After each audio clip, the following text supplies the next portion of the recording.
como decíamos, gobierno abierto. Los ciudadanos me explicaban totalmente de qué estábamos hablando, pues. Ellos estaban enterados.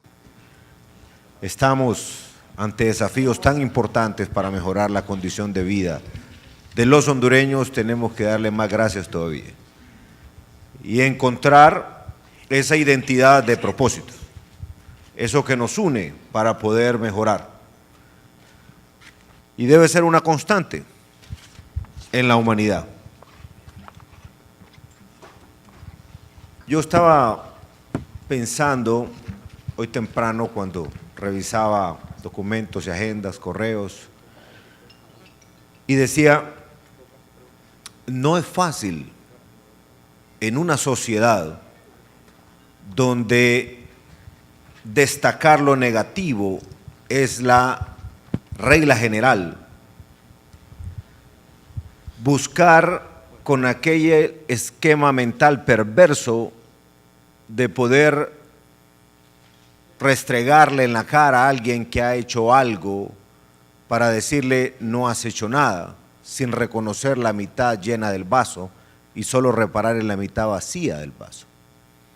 Decía yo, se necesita valentía para un medio de comunicación reconocer que sí se ha avanzado.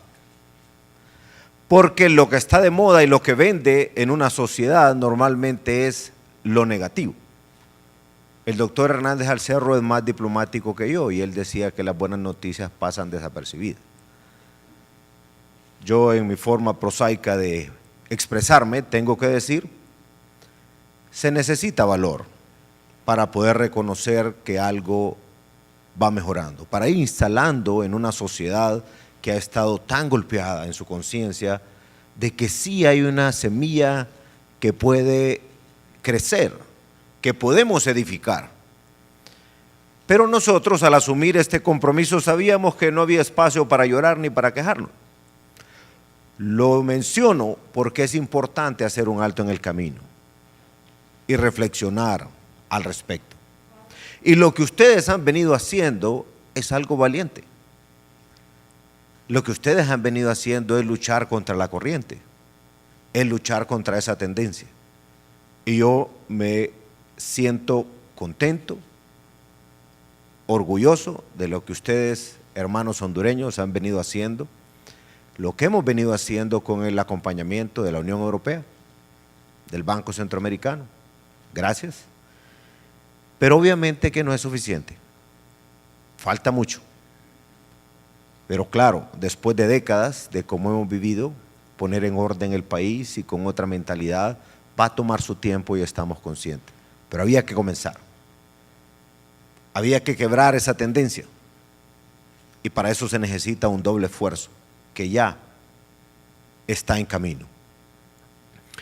Yo siempre digo, y particularmente les digo a los operadores de justicia, nunca olvidemos de dónde venimos.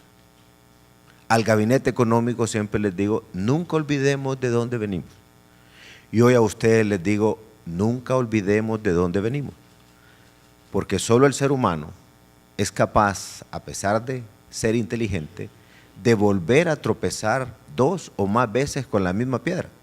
O sea, hay que aprender de los errores para que no volvamos a sufrir eso.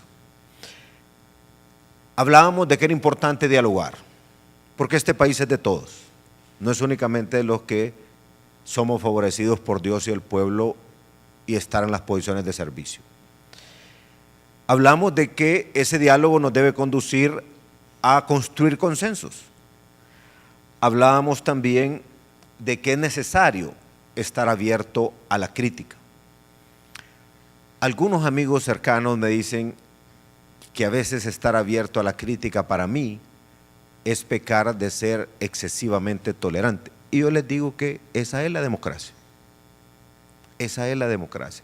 Si alguien se excede, si alguien perversamente hace una crítica destructiva, yo estoy seguro que hay inteligencia suficiente en Honduras para darle credibilidad a un sector o a otro. Y en esto, quienes participan del gran debate nacional, lo que más tenemos que apreciar es nuestra credibilidad. Por eso, cuando abrimos la boca en privado o en público, tenemos que ser consistentes. Porque si no hay consistencia, se quiebra la credibilidad. Y si queremos estar nada más al vaivén de lo que puede estar de moda y no tener la valentía para decir la verdad, perdemos credibilidad. Eso es muy importante tenerlo en cuenta. Yo le digo a mis colegas políticos, si algo pesa en la imagen de un político es su credibilidad, su imagen. Igual para todos los servidores públicos, igual para el ciudadano que le apasiona ser parte de estos esfuerzos. Hablamos también de la transparencia. Yo aprendí que la transparencia es algo que a uno lo vacuna de muchas presiones. Y yo le digo a los funcionarios públicos, a los servidores públicos, ser transparente es un blindaje muy importante. Y es construir, es edificar en la ruta que el país se merece que lo hagamos. Yo quiero decirles también, enfatizar, que no olvidemos que venimos de niveles escandalosos de corrupción. Venimos de niveles escandalosos de criminalidad. Llegamos allá por el 2009, 10, 11 a un punto de ser el país más violento en la faz de la tierra. 86.6 muertes por cada 100.000 habitantes. Esa cifra dice mucho. Una cosa que dice esa cifra es que nos permearon todas las instituciones del sector justicia. Se las tomó el crimen organizado. Ante la apatía de los ciudadanos de alzar la voz, probablemente en unas ocasiones también por temor. Pero tenía que llegar el momento que teníamos que enfrentar eso. Y había que hacerlo. Pero también esa cifra representa dolorosamente miles de familias que han perdido sus hijos, su padre, su madre, han perdido la esperanza. De ahí venimos. Se los menciono para que no lo olvidemos nunca. Este país fue uno de los de la región centroamericana donde el narcotráfico se instaló, impuso lo que querían. Prácticamente llegamos en un momento a ser casi un estado fallido.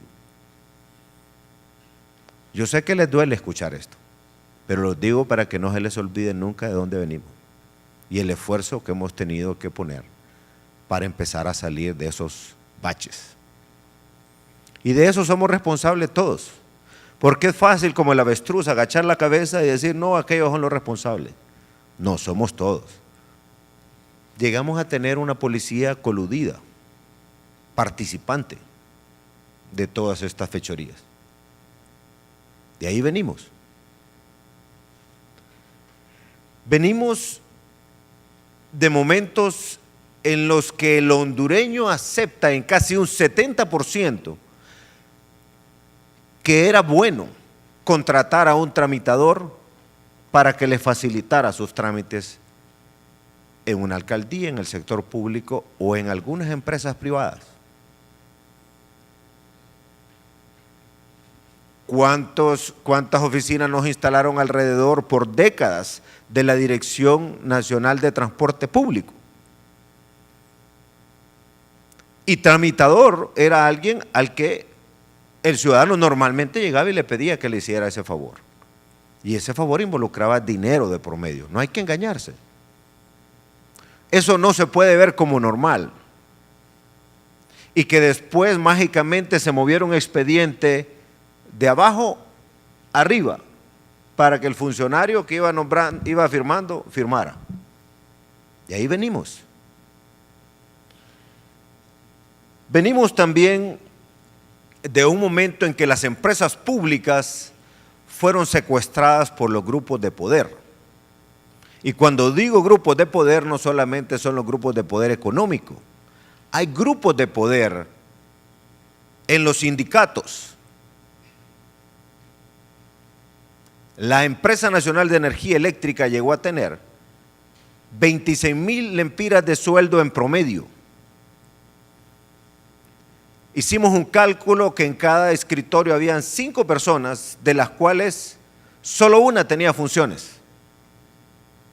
26,000 lempiras por 4, por X número de escritorios, entre otros temas deficitarios, no generaba el mayor déficit del país. Sin embargo, leí en un medio de comunicación escrito que habíamos llegado a una buena calificación, la mejor en la historia, de acuerdo a Moody's, entre otros elementos, abro comillas, por el sacrificio del despido de miles de personas. Cierro comillas. Eso dijo un periódico de la capital. Entonces me puse a pensar yo, si este periódico hace 10 años decía que cómo podíamos justificar tener una sobrecarga de personal. Pero al final, como dice mi madre, hijo, si algo es justo y tu conciencia lo dice, hay que darle para adelante. Entonces, ¿cómo encuentra el punto de equilibrio de que algo es justo en ese sentido? Si para uno también es doloroso saber que uno es el responsable de una decisión que deja sin empleo a alguna familia. Pero entonces uno dice, ¿cuál es el mal mayor y cuál es el menor? Seguir teniendo gente que se le está pagando cantidades que ni por cerca en promedio es lo que gana la gente, ni en el sector privado, y con ese dinero, ¿qué estamos dejando de hacer? ¿A cuántos estamos dejando de atender? De ahí venimos. Venimos también de una mafia entronizada en la compra de medicamentos, en la administración de medicamentos. Alrededor del hospital Mario Catarino Rivas me encontré alrededor de 12 chicleras y todas vendían las medicinas que venían de adentro del hospital. Farmacias también.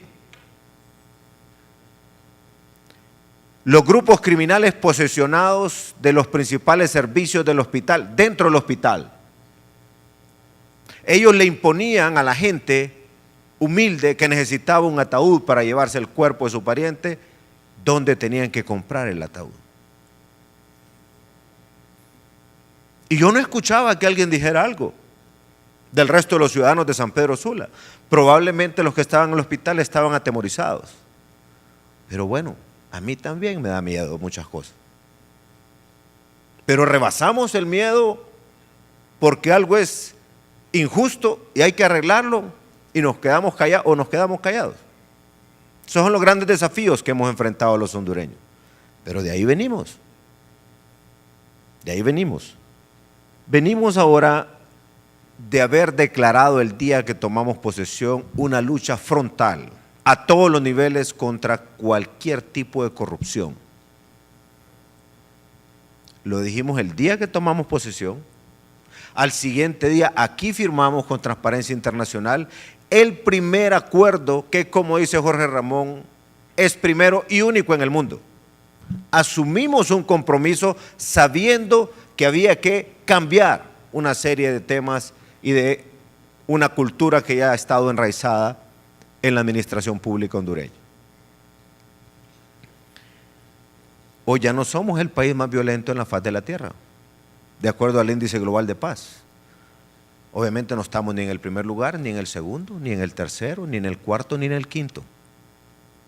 Falta mucho, claro que falta mucho. Si fueron 20 años aquí, donde todo pasaba y no habían consecuencias. Como decía también Jorge Ramón, en 2 años avanzamos 28 puntos en la percepción de lucha contra la corrupción. También hoy es claro cuando este tema del narcotráfico deja de tener más presencia en Honduras y se mueve al Caribe, se mueve a los vecinos. Y eso no solamente tiene que ver por poner de moda la lucha contra el narcotráfico, es que el narcotráfico es el factor que entre un 70 a 80 o 90%, dependiendo del país, es el nivel de incidencia en toda la violencia. Entonces había que irnos a la raíz del problema. Y muchos de ustedes probablemente cuando me escucharon el día que tomé posesión reclamando a Estados Unidos, han de haber dicho, está loco este Juan Orlando, a saber cómo nos van a hacer estos gringos. No, si es que ellos son responsables también de lo que ha pasado aquí. Que ellos sean grandes y más poderosos que nosotros no significa que somos menos dignos y que no podamos decir las cosas como son.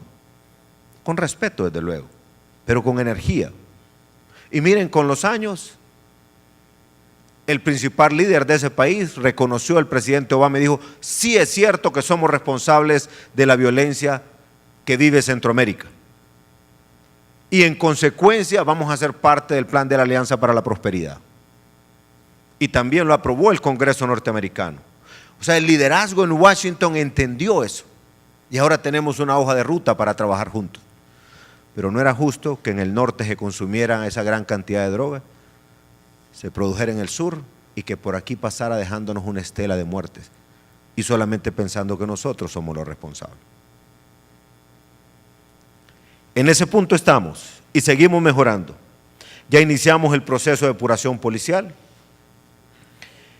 Yo agradezco a los grupos de sociedad civil que nos están ayudando en esa lucha y llamamos a sociedad civil porque estoy seguro que en el momento que hubiéramos empezado a despachar todos los que teníamos que despachar, hubieran hablado de violaciones a los derechos humanos, como ya lo hablaron hace poco en este proceso de la policía. Y nadie habla de los derechos humanos de las víctimas. Ahora los oficiales de policía que están saliendo, todos tienen una historia que contar. ¿Y qué hicieron cuando estaban ahí? ¿Qué hizo los derechos humanos de Honduras mientras tanto problema pasaba ahí?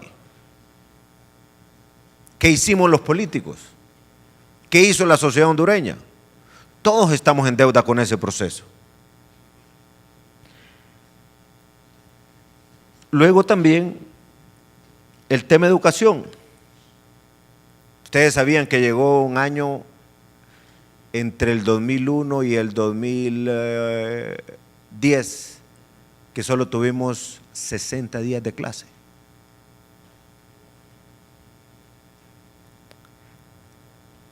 Y el argumento para mejoras salariales o mejores condiciones de trabajo para los docentes era cerrar las escuelas. Por primera vez esta semana dimos el aumento, no porque los maestros lo pidieran cerrando las clases y yendo a protestar, es porque han cumplido. Y debemos de instalar la cultura del reconocimiento al buen desempeño. Han ido más allá de los 200 días de clase los últimos 2 años. Que no va a ser suficiente cualquier aumento, aunque les doblemos el sueldo a los dirigentes magisteriales, no va a ser suficiente. Pero que ahora tenemos un IMPREMA que estuvo colapsado por los mismos dirigentes magisteriales y que ahora sí le está respondiendo a los docentes, aquí estamos hoy. Ahora, después de tener las finanzas sanas y una economía que ya va creciendo poco a poco, podemos dar esos estímulos, porque también es justo que los índices macroeconómicos se traduzcan en beneficio para los que más lo necesitan. Venimos ahora de que el año 2015 fueron 220 días de clase, 2014 215. Hace unos 8 años, 9, cuando empezamos esta gran reforma en el Congreso, nunca hubiera creído yo que tan pronto íbamos a estar en 200 días de clase. Y ahora es una realidad. Y hay que agradecerle a los docentes de Honduras, no solamente del gobierno, son los docentes. Hoy tenemos niveles de abastecimiento en los hospitales que no habíamos tenido en los últimos 50 años, con dificultades todavía. Y pronto vamos a tener un sistema logístico de almacenamiento y distribución para saber desde que se compra la ampollita cómo llega hasta el ciudadano Juan Pérez. Y eso nos va a permitir construir el expediente electrónico y que no se vuelvan a robar las medicinas ni a sobrevalorarlas, porque eso es sagrado, como todo centavo del pueblo hondureño. Y en ese proceso No ha sido fácil porque nos hemos encontrado con una gran cantidad de enemigos. Poner orden no es fácil, pero es justo y hay que hacerlo, y hay que seguirlo haciendo. Porque hoy estamos empezando apenas a ver los beneficios. Y lo hermoso de esto es que no somos solo nosotros de este lado, los del gobierno. No solamente Renan, ni Jorge Ramón, ni todos sus equipos. Son ustedes. Y al final recuerden que este país es de todos. Nosotros los del gobierno somos transitorios. Pronto va a llegar nuestra finalización del periodo y nos vamos. Pero en la condición de ciudadanos, ustedes y nosotros vamos a estar ahí siempre. Y no es justo que nuestros hijos y los hijos de nuestros hijos sigan viviendo como nosotros encontramos este país. Hay que cambiarlo. Y esa es responsabilidad de todos.